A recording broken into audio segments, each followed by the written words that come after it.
Like so many sex offenders, power was critical to Max Clifford's crimes. He often targeted young women who wanted to be famous, knowing they would find it very hard to report him to the police. He used a casting couch scenario to trap the women, often promising them parts in films or meetings with celebrities that did not exist. The routine is familiar to Jessica. Without her, Clifford might not be in prison. She was the first victim to come forward, approaching me just after the Jimmy Savile scandal broke. It was decades before she felt strong enough to speak out. We have disguised her voice to protect her identity. I'd always been so scared of him. I had dreams for years and years and years that he was going to come and kill me, and he's a very powerful man. Jessica was a naive 17-year-old and aspiring actress when she first met Clifford in the 1980s. She says Clifford told her he was going to launch her career, but she would have to do something for him. He started to talk about a film part that he was going to put me up for. There was a film called Absolute Beginners coming out soon, and he thought it would be brilliant for that. He was going to give a couple of directors my number that would give me a ring at home. It was all really exciting, you know. So, every girl's dream, I suppose. Tell me what moves on from there. So after all of this, you know, so I'm going to do all this for you. What are you going to do for me? And I didn't know what he meant. He said, come round here to his side of the desk. And he pulled me down to give him oral sex. I didn't even know really how to do it. And I think at that point, he thought, I was just like so scared. Channel 4 News understands Clifford retained a hold over his victims by taking naked photographs of them. Several sources have told us that he had a black bin bag full of these photos. Jessica says she was photographed at their first meeting. I was sat there, stupid, so stupid. I should have just ran away, but I was really scared. And he said he had to take a photograph of me. And he did, in a very compromising position.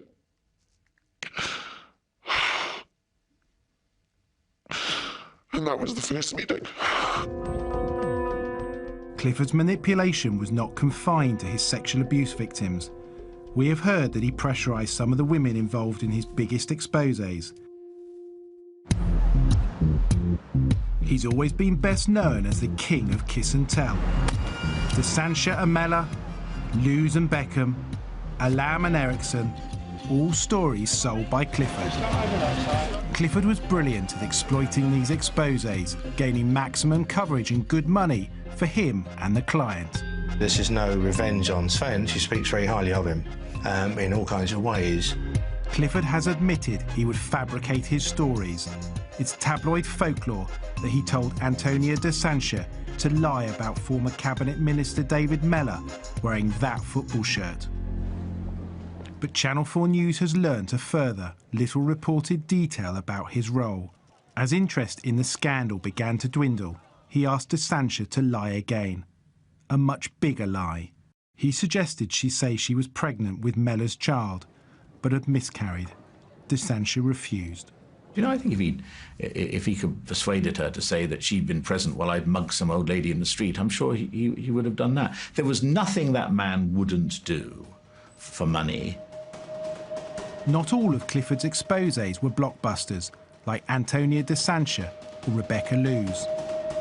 He also traded in smaller sex scandals involving less well-known names. According to one former newspaper executive, there were always suspicions about how he got some of these stories. Max was certainly a fixer of kiss and tells, and one suspects with hindsight more that he was the broker for them too, and to an extent a manipulator. I think a lot of people would now ask the question, particularly after this trial, as to how much Max engineered situations as opposed to actually coming in on them after they'd actually happened.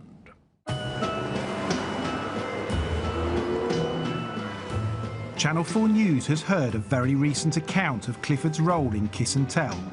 A former dancer at a London strip club has told us how he tried to recruit her to get some dirt on celebrities. She insisted on remaining anonymous because she does not want her family to know about her job. She says Clifford encouraged her to hook up with footballers and celebrities to generate scoops. It was mainly singers that he had the interest in because I think they were more in the public eye at that time. But also, he was kind of trying to steer me in the direction of footballers. Even people I didn't know, he was like, you need to get in there with footballers because they seem to sell quite a lot of stories. When he heard that the dancer had some famous friends, he encouraged her to catch them misbehaving. He asked me if I actually had any celebrity friends. So I did tell him a few people that I knew, and he seemed quite interested in, you know, who else I might know.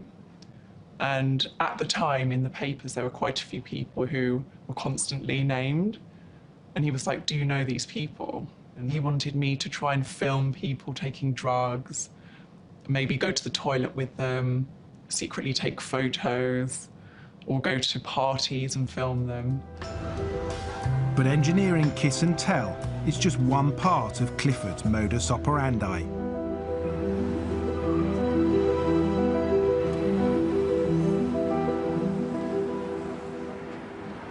I've heard from several sources that Clifford has photos and videos of famous people in compromising positions. I'm aware of 2 different celebrities who feature in his collection. One is photographed naked and the other filmed having sex. Clifford has been open in the past about his archive of celebrity secrets. In this interview 14 years ago, he confirmed he stores evidence in relation to his famous clients.